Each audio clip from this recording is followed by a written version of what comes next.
हरे मुरारे। हे नाथ नारायण वासुदेवा, हे नाथ नारायण वासुदेवा, हे नाथ नारायण वासुदेवा। पुरुषोत्तम भगवान की जय, वृंदावन बिहारी लाल की जय। मैं वीरेंद्र शास्त्री न्यूज रंग चैनल के माध्यम से आज ये छठा अध्याय सुनाने जा रहा हूँ। भगवान से नारद जी कहते हैं कि हे प्रभु, हमें आगे की कथा बताइए।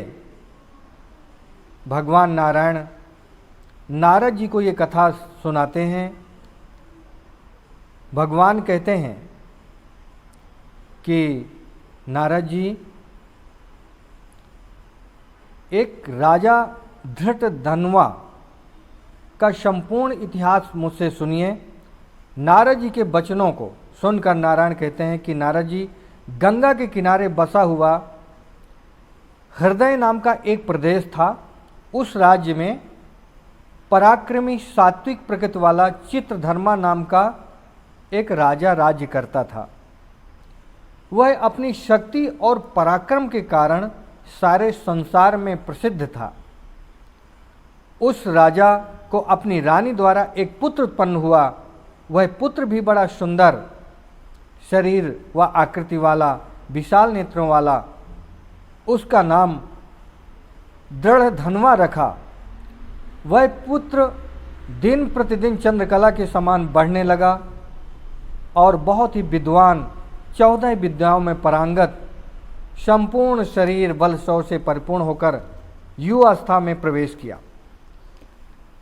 राजा ने अपने पुत्र दृढ़धन्वा का विवाह कर दिया।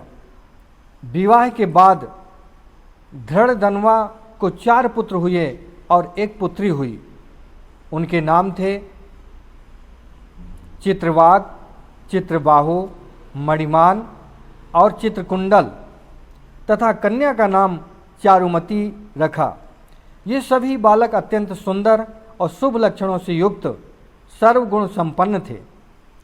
राजा चित्रधर्मा ने अपने पुत्र को सर्वसंपन्न प्रजा पालन में कुशल देखकर शारीरिक माया मोह से मन को विरक्त करके परंपरा से चल रही नीति का अनुसरण करना उचित समझा और सारा राजपाट दे करके वन की ओर प्रस्थान करा। अपने गुरु के आश्रम में जाकर के तपस्या करने लगा। अंतःकरण में भगवान का चिंतन करके तपस्या प्राप्त किया और निद्रा त्याग करके निराहार रह करके अपने वहीं आश्रम में प्राणों को त्याग दिया।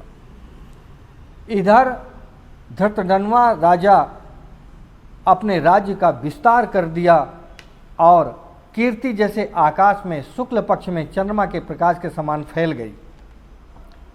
एक दिन राजा शिकार करने के लिए जंगल में प्रवेश किया। राजा को बहुत प्यास लगी थी। राजा ने स्वयं अपने घोड़े को पानी पिलाया। स्वयं पानी पीने के लिए सरोवर के पास जाकर के बैठ गया। उस सरोवर के पास एक वृक्ष था। उस वृक्ष में एक तोता बैठा था। तोता ने एक श्लोक पढ़ा। वह श्लोक, विद्यमाना तुलसुख मालोक्यतीव भूतले ना चिंतयसि तत्त्वं त्वं तत्कथं पारमेष्यति। राजा ने इस श्लोक को सुना। राजा के समझ में नहीं आया और वह तोता उड़ गया। राजा उस तोते को ढूंढते ढूंढते परेशान हो गया। फिर राजा को आदि कवि वाल्मीकि जी ने रास्ता बताया और पूर्व जन्म का वृत्तांत सुनाया। इस प्रकार मैंने आज पुरुषोत्तम मास के छठे अध्याय का वर्णन किया। जय श्री कृष्णा।